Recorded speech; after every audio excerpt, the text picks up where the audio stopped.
Hey everyone, welcome to dubventures and welcome to another video.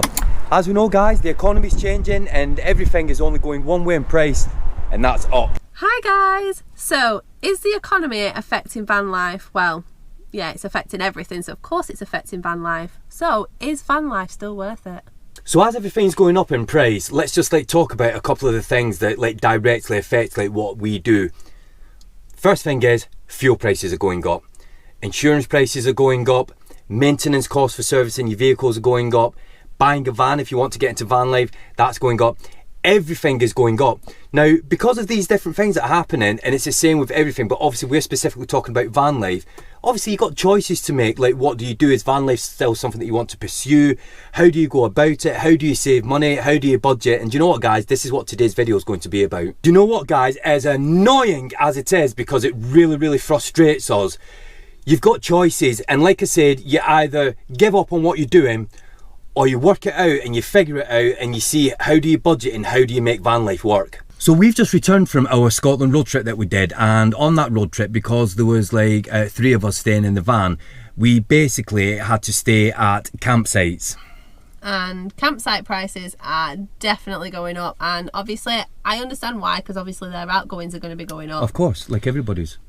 But on that note, when I looked at campsite prices, there was, I'm not going to give obviously names of campsites, but one of the campsites we did look into, it looked stunning, but it was like £40 to stay there for the night, but then you had to pay for electric for how much you used on top of it, which I understand some campsites charging for the electric that you use because it is really expensive for electric at the minute. But then why are you charging £40 for a pitch?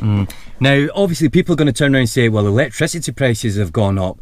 Yes, electricity prices have gone up, but that price is already budgeted into paying for electric on campsites, because a year ago, most campsites that you stayed at, sort of like £20 and £40, yeah. And if you paid for electric, yeah, it'd be a little bit on top, but it was already sort of priced into it. Me personally, going on a sort of pay-as-you-go sort of meter for the electric that you use at a campsite, it's going to put a lot of people off, because people are going to go camping, they're going to be a bit wary like they are at home already to use the electric. Well, yeah, but at the same time, if you was paying for your electric on top, then that's fine in one sense. Yeah. But then why are you charging so much for the actual pitch as well? Because if you looked in the campsites in the area, they were all charging £30 to £40 for a pitch with electric, but then they wanted the highest price, and then you have to pay for your electric on top. And then at the end of your trip, as you're leaving, you have to pay an electric here's bill. Another extra bill of the electric. So it's just... my point is what are you actually getting for that £40? That's better than any other site that's including electric in the price, because it was no different. So on that note of campsites, how to budget with campsites. So I found that if I found an area I wanted to go to and I looked at the most popular campsites, when you're doing a Google search, if you just keep flicking along, it'll take you further out, which when I say further out, it could be 10 minutes away in driving distance from the most popular destination, but you find some amazing campsites that are half the price of everywhere else. So when we just did our Scotland trip, we found an amazing campsite that had amazing facilities, which you'll have seen in some of our older videos. But all I can say was the price for that was amazing. I mean, we paid 28 quid for that campsite and we got so much included in it. And not only was the electric included in that, they had the games room and the community room that you could stay in, and he actually put additional heating in there as well.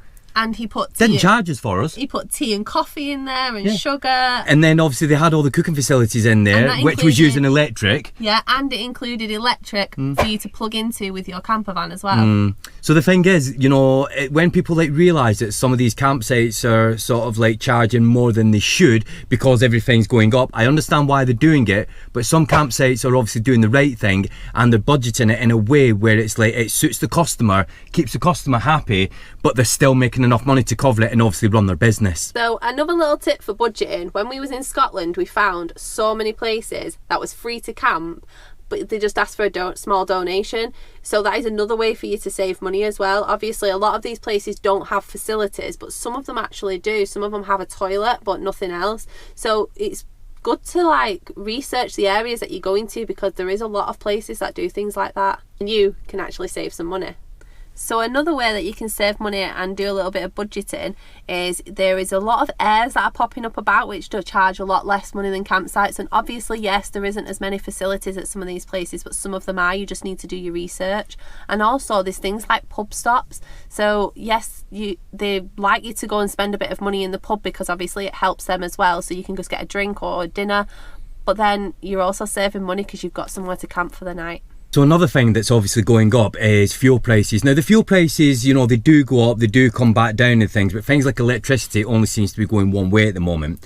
Now with the fuel, what we try and do is, because you know what, these little tips, they do eventually like add up to like, you know, a saving. Like, you know, obviously if you're travelling over the year. Even if you're saving a penny, it's still a saving. Exactly. Now the thing is, what we do when we travel, say we're like travelling like a long distance, we tend to travel like later on in the evening, sort of like early morning, because that way there's a lot less traffic, because obviously when you're in traffic there's a lot of like, you know, slowing down and like increasing speed, type of thing, and what that does is that increases like a lot of fuel. Another thing that you can do is, obviously if you're traveling in your camper van, is any unnecessary weight that you know that you're not going to use, take it out before you travel, because that will give a fuel saving. Just like, well, when we went to the Scotland trip, we took so many things out that we didn't there's need. So many, when we went through things, there was so many things that we just don't use. Exactly. That was like, and like if you think of summer and winter, obviously you use different things through summer and winter. So if it's winter time, you don't need to take all your summer gear, take it out, and if it's summer, you don't need to take all your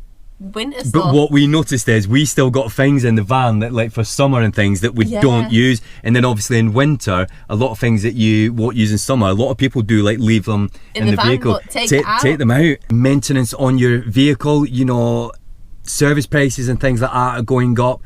Now a quick tip, that's something that is one of the biggest fuel saving things that you can do when you travel in any vehicle: check your tyre pressures. Check your tyre pressures, are they correct for like the weight that you've got in your vehicle, because underinflated tyre pressures use so much more fuel in your vehicle. Correctly maintained vehicles as well is something that's like a big thing on saving, like obviously running costs of your vehicle, fuel costs and things. Now servicing, it's not cheap, and again with the economy, service prices are going up, but what we've learned is, for example, with Volkswagen, you can actually do a service plan where you pay like monthly, so you know it's not going to be like if you have like 1 or 2 services a year, you're not just sort of like laying all that money out. There is plans that you can do. Volkswagen Oldham does like service plans like this. What I'll do is I'll put like details in the description so you guys can check it out if it's something that you want to like do with your vehicle, where you can get your Volkswagen camper van serviced. Now there's going to be a lot of other manufacturers that will have similar plans and things. Now the other thing is as well, there's a lot of people out there that like, you know, want to get into van life, you know, and they're looking for like different vans and things. Van prices, again, they're only going one way, so maybe it makes sense, like, you know, if you're looking at a van to sort of like get into van life and things, maybe the time to do it is now. What I will say is Volkswagen Oldham at the moment, they do have some brand new Volkswagen crafter vehicles in that you can sort of like convert yourself. So and maybe not just crafters, they have quite a lot. Yeah. So another thing that's going up is road tax, but unfortunately there's absolutely nothing we can do about road tax. And insurance is also going up, but the best tip I can give you is just to shop around. Don't take your first offer. We've been like sort of like doing van life things now for 5 years. Now, when we first started sort of like traveling and things in our other camper van, our biggest cost was the food.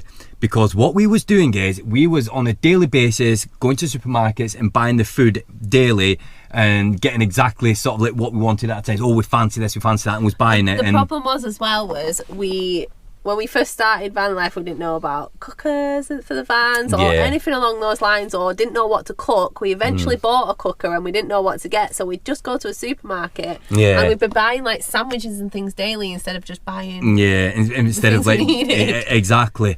So what we'll say, sort of like 5 years after, yes, food is going up. Prep your food on a daily basis. No, pretty much. Yes, you can treat yourself obviously when you're on your holidays and stuff, you know, and go to like and go and get your like your chippies and things like that. Yeah, like we go to a pub lunch and things. Yeah, but like on a day-to-day basis, what you want to be doing is budget your food and cook fresh, because cooking fresh is cheaper, and we found that do it on a budget, can't you? Another tip. Don't go food shopping when you're hungry. because you end up buying everything. I'm a qualified nutritionist, and that's one of the biggest tips that Brooke just said there. Never ever go food shopping when you're hungry. It won't work for you. You'll end up buying probably unhealthy foods and spending a lot more money than you wanted to. So, talking about cooking in your camper van, gas prices. Gas prices are going up, so that means when you buy your gas, you know, to like do your cooking and things, then prices are going up. Again, you can shop around because the gas cartridges that you use in some popular sort of like big branded name shops, they're very expensive. In some sort of like bargain shops, they're a lot cheaper, so you do shop around. But you had a really good point about sort of... Well, one of the points I said was obviously gas is going up at a lot more expensive, and I understand that electric is, but an induction hob, because you can use things like EcoFlow and you can use a solar panel to charge it. And I know like power stations are a big expensive cost at the start, but it does save you money over the long run. Well, the thing is with the power stations, long term, as we found out, we do use EcoFlow power stations in the camper van. We also use them in the house as well. Again, long term, you know, you can save money, especially if you get solar panels. Yeah, and because especially you can charge if all them. campsites go towards you using, like paying for electric as you go. If you have your EcoFlows and you can use the solar panels to charge, you can use your induction hob, which will save you money on your gas in the long run, and you won't be paying for electric. Power stations are something that if you're into van life, you definitely need to consider like looking into it. And again, you can use these things in your house as well. So yes, a lot of money sort of like to spend it in one go, but long term, good investment. So another thing that you can save money on is when you get to your campsite or your wild camping spot, obviously you want to explore the area. If you do some research, there is a lot of things that you can like do in those areas that are free, so that you don't have to pay as much money. I mean, when we went to Scotland, there were so many castles that was free to go and see, whereas you could go to one that cost you £20 to go and see, but then you could see 5 that are free. All it is it comes down to do your research. Now the thing is, 2 years ago, you know, we was all about just getting your camper van, just go with it, we'll go here, we'll go there. Unfortunately, we live in times now where to do something like that is probably going to cost you a lot more money, because if you don't know where you're going and you're just like going with it. So as Brooke just said, you do need to do a little bit of research now. Do sort of like your research where you're getting your food from. Obviously do your food prep. You know, are you staying at a campsite? You know, you're well camping. What are you going to go and see in the area and things? And there's probably a lot more ways that you can save money that we haven't thought of or we don't know of. So if you know any, just pop it in the comments below. You may be helping somebody out. So that's it for today's video, guys. Don't forget to hit the subscribe button and the like button. And until the next one, thanks for watching. Bye for now.